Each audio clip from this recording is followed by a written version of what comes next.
The Serpent in the Rainbow is called exotic, just a zombie movie, too surreal. And sometimes those labels are genuine reactions, but other times they're also an exit. A way to stop engaging with what the film is actually laying on the table. Because the scariest thing in this movie is the way that fear becomes procedural. The way that state power can borrow the aesthetics of belief, rituals, trance, the language of spirits, and turn it into a system of control. This is the film in which Wes Craven seeks to show the dangers of government power through the lens of voodoo spiritualism. Hey everyone, I'm Brandy, otherwise known as the Terrorific Lady, and welcome back to Retro Horror School, where we discuss, dissect, and analyze horror from the 1970s through the 2010s, and talk about horror like it matters.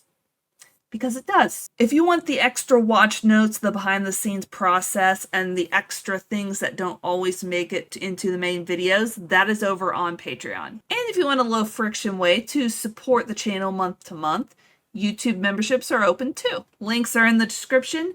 Thank you very much for keeping the doors open to Retro Horror School. Now let's talk about the first problem that the film builds on purpose. Dr. Dennis Allen is our guide into Haiti, and the film gives him that authority by default. He's an anthropologist, he's credentialed, he's positioned as the one who gets to interpret everything that's happening. And the camera follows him around like he's the natural center of the story. But he is not there for understanding, he is there for extraction. A pharmaceutical company sends him to find a compound, something that they can extract, that they can bottle up, and that they can profit from. And the film keeps blurring a line that matters. Does it know the difference between extracting knowledge and understanding a culture on its own terms? Because sometimes this movie acts like it does know. It keeps showing consequences the moment Dennis starts treating Haiti like it's some kind of puzzle box, or some kind of puzzle to be solved. And when does his authority start to cost something? It starts costing something the moment that he ignores warnings and doesn't leave. He's watched as soon as he arrives the first time. He's marked, he is told directly that coming back is going to get him arrested. And once the system decides that he's a problem, the punishment isn't hidden. Parts of it are public, parts of it are ritualized, and it's meant to teach him and us who owns the room. And that's where the film is doing something smarter than people give it credit for. It's not just a straight battle mano a mano, science versus faith. The horror isn't that Dennis is a man of science who is entering a world of superstition. The horror is that belief has structure behind it. Bodies are the battleground. God is not only in heaven, God also resides in flesh. Which is why the film keeps slipping Dennis and the viewer into disorientation. Dreams, visions, reality blurring. Because once your perception becomes unreliable, you can't start fighting back cleanly. You can't even name what's happening to you, and the moment that the zombie hit myself in the face,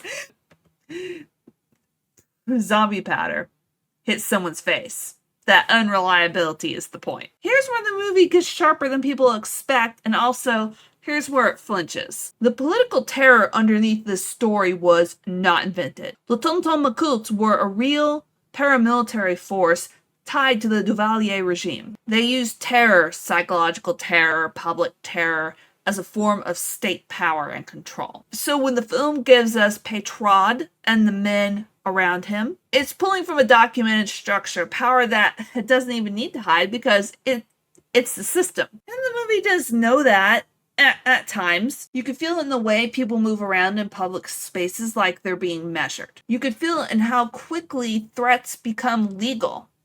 Not we'll kill you, but we'll arrest you and the courts will take your life. No, not us. The courts are going to take your life. That's the language of a regime, not a ghost story. But then the movie does something that is a little frustrating. It doesn't stay with that political machinery as consistently as it should. It gives you flashes of state power, and then it drifts. It leans harder into Dennis's disorientation, the nightmare logic, the what is real feeling, while the actual system that makes all this possible is fade into the background for long stretches at a time. And when the film finally returns to the political terror more directly rather than just in bits and pieces, it's in the last stretch when things erupt, and that gap matters because it creates a vacuum. The film doesn't keep that political thread tight enough to prevent the escape hatch. So when I say this movie is about state power, I'm not pretending that it is perfectly executed. I'm saying that the best version of this film is inside the film, and sometimes it loses its grip on its own argument. And that is why the character of Petrod is important, because he's the movie's clearest signal that the horror here is political, even when the film gets distracted. Petrod isn't scary because he might have supernatural powers or he's a Bakor. He is scary because he understands that fear is more effective when it looks inevitable. His first major impression in the film: dominance. He taps a glass and turns a dancer's body into a demonstration. Control that is portrayed as ritual. And the souls in jars that are sitting on the shelf image, that is one of the most blunt political metaphors that this film gives you, because what is that really? It's the fantasy of authoritarianism, silencing people and owning the part of them that could resist, keeping agency on a shelf, turning a person into an object of administration. And then you get the question that the movie keeps answering, whether it means to or not. Who has institutional protection here? The people aligned with the regime. That's it. Everybody else is exposed. So when the film does show political horror, it is very specific. It is wearing a uniform and it has a government salary. And the point is, you're supposed to be able to trust institutions. But when you can't, you start doubting the entire structure of what's real, what's lawful, and what happens to bodies and people in general. Here's the part where people tend to flatten this film into zombie mythology, and I don't think the film lets you do that, not if you're actually watching. Being zombified in this film isn't presented as, oh, I'm gonna randomly turn a person to a zombie, or it's not presented as chaos either. It's procedural. It means you're conscious. You are aware. You can't move. You can't speak. You're buried. And if they decide to dig you up and pull you back out, most of the time, you're just returned to work. And the film keeps stressing that specific horror. Being aware, but unable to act. Being trapped inside yourself while the system just moves your body wherever it wants. That's what makes the burial sequence so effective, because it makes you inhabit helplessness. The space closes. The house becomes a coffin. The camera flips the orientation until your body starts to feel wrong. It's basically the film forcing the zombie condition onto the viewer. You can see, you can feel, you can panic, but you can't intervene. So when we ask who administers this and under what authority, the answer is important. Yes, there's a Bakor, a powder, a language of the soul, but the deeper authority in this film is institutional. Zombification isn't some wild, out there folk legend. It functions like a tool that the regime can lean on. A method of silencing people, removing threats, making examples. That's why the character of Christoph matters in the reading of this film. He's proof of procedure. Proof that this is what happens to people who are beloved, who speak out against what's happening, and who challenge things. Challenge status quo. And once you see zombification as procedure, you stop asking, is this supernatural? And you start asking the real question. What does power want from a body? Obedience. Silence. Labor.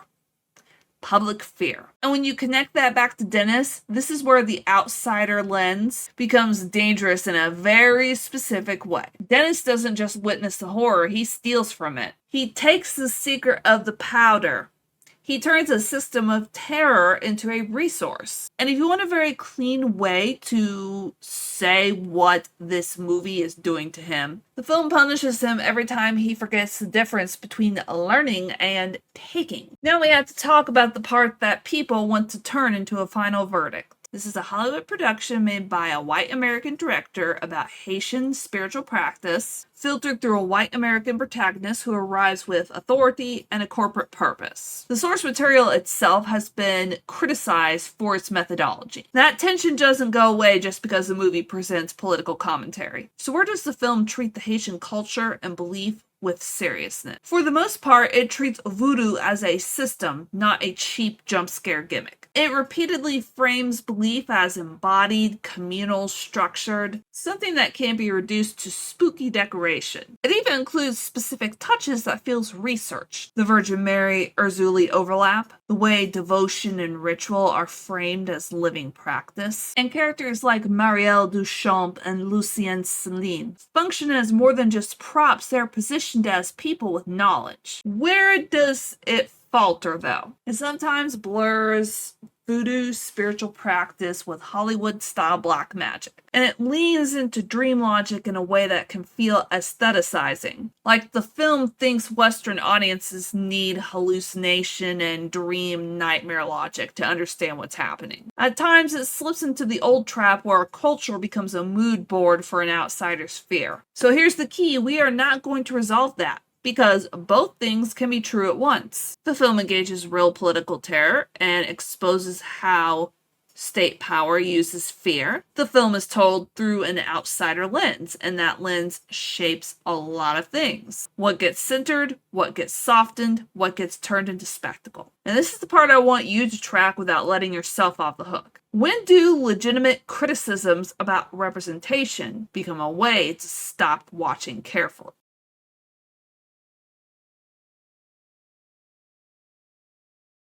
Some people get angry about what's going on, rightfully, and they tune out. They stop looking for what the film is arguing politically. And sometimes people use, it's too political, as a shield to wave off any critique. We are not doing either. We're doing the harder thing, staying present with the contradictions. This is where the cultural conversation around the film gets really revealing. Watch how often people reach for language that creates distance. It's exotic, it's just a voodoo movie, it's what's creeping outside of his comfort zone. Those phrases can be descriptions, but they can also be management strategies because they manage discomfort. Because if you reduce the film to exotic, you don't have to engage with the state violence at its center. If you reduce it to outside its comfort zone, you could frame the film's argument as an accident, either forgiving it too easily or dismissing it too quickly. So the lens question isn't, is the film good or bad? The lens question is, what discomfort are these labels managing? And a big one is obvious, the discomfort of this story being told through a white lens. Because representation is not the same thing as voice. Presence is not the same thing as control of viewpoint. This is where the movie teaches you its worldview without giving a speech. It opens on coffins being built, establishing very early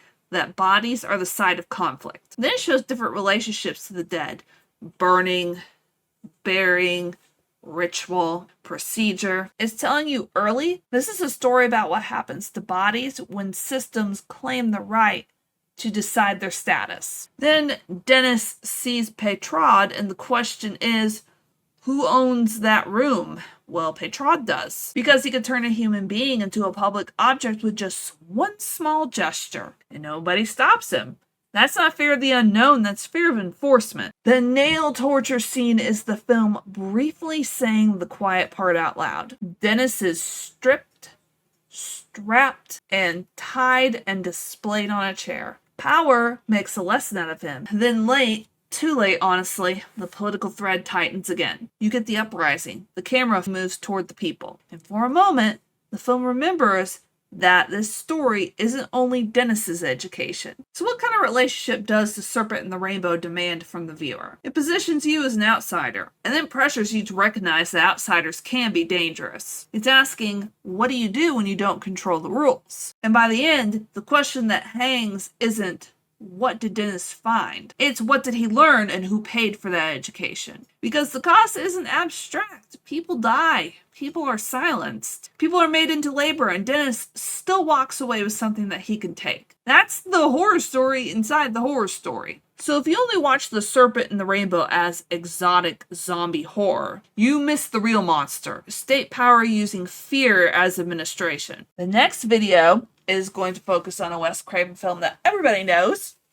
Nightmare on Elm Street. The safety you think you have disappears, and knowing the rules won't save you. What do you think about The Serpent and the Rainbow? Is it respectful of the Haitian voodoo culture? Give me your thoughts in the comments, and be sure to like and subscribe if you are not already a student in Retro Horror School. As always, thank you so much for being here. Class is dismissed. For now. I'll see you next time. Bye!